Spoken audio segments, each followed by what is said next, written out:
परमात्मा के पाने का, यानी इस जेल से छूटने का ये एक साधन है, एक तरीका है, एक प्रोसीजर है। ये प्रथम मंत्र आपको प्राप्त हो तब आपको यहां तक बरी कराएगा परमात्मा, आपके साथ चलेगा वैसे तो यहीं से, लेकिन जब आप मूल कमल में पहुंचोगे आपका जाप होगा।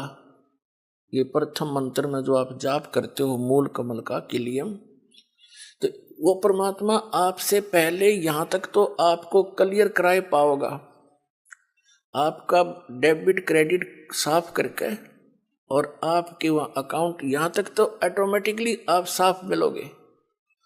फिर त्रिकुटी में जाकर बात बिगड़ती है।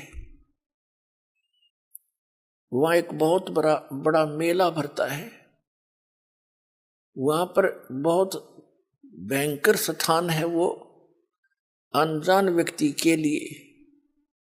कहीं पर जैसे मेलों में आपने देखा हो, कहीं तक कोई नाच रहा है, कोई गा रहा है, कोई रीछ नचा रहा है, कोई बाजीगर तमाशा दिखा रहा है, कोई रागनी गा रहा है, किता कुछ ढोल पीट रहे हैं, और किता कोई साधु संत कोई कथा सुना रहा है।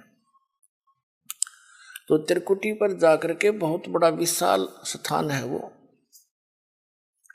वहां पर ये काल नीचे के जो संत हैं नकली उसने भेज रखे हैं, ये इनके रूप धारण करके अलग अलग मंच बनाकर वहां सत्संग कर रहा होगा, और कहीं नाच रहे हैं, कहीं गा रहे हैं, कहीं पंक्तियां लगी हैं धर्मराज के दरबार में जाने के लिए। तो वहां यदि परमात्मा आपके साथ नहीं होंगे तो आप विचलित हो जाओगे, और उस समय परमात्मा आपकी बाजू हाथ पकड़ेगा, जैसे बालक का उंगली पकड़ लिया करे माता पिता, कहीं मेले में रड़ ना जाइयो, गुम ना हो जाए, यहाँ पर ऐसे साथ ले जाएगा। अब बच्चा भीड़ के अंदर कहीं भी कोई आकर्षक वस्तु देखता है, पिता का हाथ छुड़ा कर उसकी तरफ भाग जाता है, पिता को ध्यान नहीं रहे तो मेले में गुम हो जाता है। तो वहां ऐसी स्थिति है। तो क्या बताया है कि जब प्रथम मंत्र आपको दिया जाएगा तो ये यहां तक की कैद आपकी मुक्त हो जाएगी, कंठ कमल तक, इनसे यहां तक बरी हो जाओगे आप इन 5 मंत्रों से।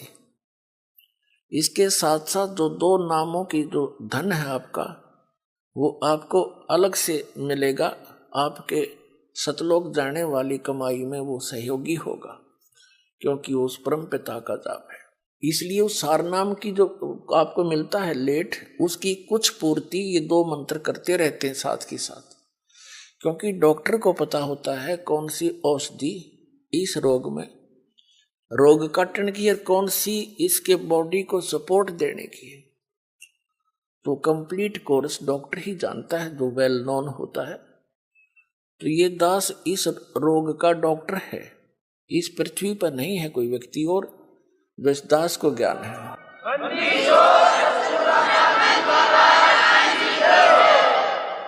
जब आप त्रिकुटी पर पहुंचोगे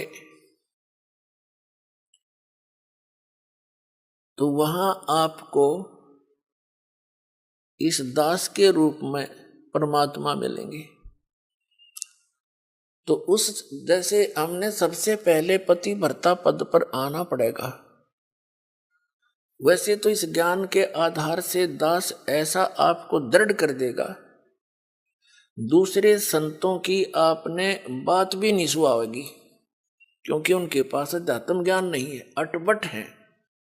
तो उस त्रिकुटी के उस मेले में वह कई सत्संग भी कर रहे होंगे, आप उधर देखो भी कोई ना कि तो बांटे हैं नींद में, इनका पास कुछ नहीं है। ऐसी भावना जैसी आपकी यहाँ भावना है, जैसे विचार, तो वहां ऐसा ही होगा जैसे स्वप्न में जैसे विचार हैं, जैसे आपकी क्रियाएं हैं, तो स्वप्न में भी वही कई बार क्रियावान हो जाती है, ऐसा वहां रहेगा। तो जैसे आप जी ने दास दिखाई देगा, आप दौड़े दौड़े जाओगे, गुरु जी वो खड़े, चलो चलो सारे और भी भाई बहन जो साथ होंगे, सबको कहो कि चलो वो खड़े गुरु जी सामने, वहां देखो। जैसे अब आपका भाव बना है वैसे तो स्वभाव है साथ श्रद्धालु का। ये नकली गुरु भी दिखाई देते हैं, उनके ऊपर भी ऐसे ही झूम जाते। एक हीरो हीरोइन दिख जाती है तो वहां भी झूम जाते। ये तो स्वभाव है इस मन का, इस जीव का। लेकिन अब इस स्वभाव को हमने सदुपयोग करना है, ठीक ठिकाने करना है इस भाव को। गलत ठिकाने से हम यही फंसे रह जाते। तो फिर परमात्मा आपको इस 2 अक्षर के मंत्र का अकाउंट कराओगा वहां वकील बनके। और इनके जैसे दास आपको यहां दिखाता है ना, इसमें ये लिखा, इसमें ये लिखा, इसमें ये लिखा, तो कानून की किताब है ये यहाँ ये परमात्मा की। तो ये दास के रूप में भगवान उस न्यायाधीश को दिखाएगा, देखो आपका विधान है, सर्वधर्मान परित्यज माम एकम शरणम व्रज। और आपका मंत्र है आपके यहाँ के भगवान का 8वें अध्याय के 13वें श्लोक में गीता जी में, ओम इति एकाक्षरम ब्रह्म व्यवहार माम अनुसमरण यह प्रियाति तन देव सयाति परमाम गति। ओम से मिलने वाली जो साधना है आपके ब्रह्म की, ये ओम मंत्र है। ये इसने जाप किया है, इसकी मजदूरी है, ये अपना इसका नोट करो। फिर ये 500 यज्ञ जो आप यहाँ करते हैं, इन 500 यज्ञ का अकाउंट भी इसी को देना होगा। वो सारे के सारे तैयार करके कागज तैयार रखेगा भगवान, उसके दरबार में जमा करा देगा। फिर कहेगा कि ये ओम नाम का जाप आपकी कमाई है, रुको, बाकी इसका अकाउंट क्लियर करो। 2 मिनट में साफ मिलेगा आपका। क्योंकि गुरु आपको यहां से लेकर और सतलोक तक आपके साथ रहेगा, यानी परमात्मा रहेगा इस दास के रूप।